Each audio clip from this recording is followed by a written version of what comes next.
Ils nous apprennent pas seulement le métier, mais ils nous apprenaient la vie elle-même. Et c'est ce que j'ai vécu avec lui. J'y retiens que j'ai perdu un autre père, voilà, tout simplement. De la tristesse, depuis ce 15 janvier, dans le rang des professionnels des médias, des collaborateurs et proches de Jérôme Carlos, journaliste et historien de formation, chroniqueur, analyste politique et écrivain, c'est un homme aux multiples casquettes dont on garde plein de souvenirs. Sur le plan professionnel d'abord, sa rigueur, sa plume, une plume tranchante, mais qui peut être en même temps une plume suffisamment douce, mais une plume qui avait une certaine liberté.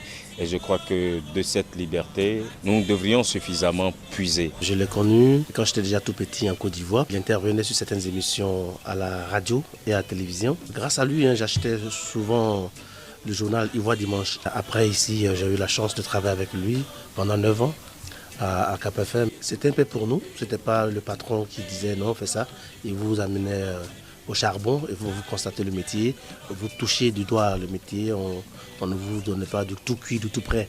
Il nous disait qu'il faut faire très attention parce que la personne du journaliste et surtout sa personnalité, c'est ce qu'il y a de mieux à préserver. La presse béninoise a perdu un grand homme, celui-là qui a su former véritablement des professionnels des médias. Tout au long de sa vie, l'ancien rédacteur en chef de l'organe de presse Ivoire Dimanche de 1982 à 1991 a cultivé un certain nombre de valeurs et un style de vie qui force l'admiration. Quand je suis venu voir Jérôme Carlos, il m'a appris la pensée positive.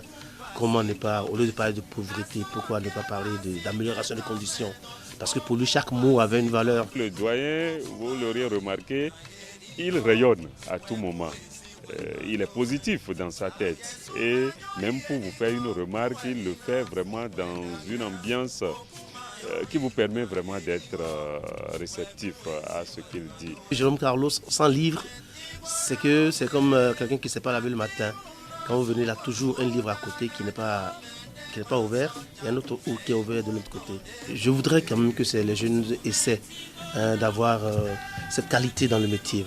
Ces journalistes qui n'ont pas eu la chance de côtoyer Jérôme Carlos estiment que ses productions journalistiques et ses œuvres littéraires témoignent non seulement de la grandeur de l'homme, mais aussi et surtout de l'héritage laissé à la postérité. J'ai entendu parler de Jérôme Carlos lorsque j'étais en formation en journalisme. Donc nos enseignants le citaient en exemple comme étant une personne dont on peut s'inspirer si on veut vraiment faire de la presse. On espère honorer sa mémoire en faisant l'effort d'être de bons journalistes, des journalistes dont le Bénin a besoin. Je suis en train de lui rendre hommage à travers un petit élément que j'ai réalisé. Et quand je posais le papier, j'étais tout ému. J'étais vraiment ému parce que, comme le dirait l'autre, Ishiomo, c'était l'homme.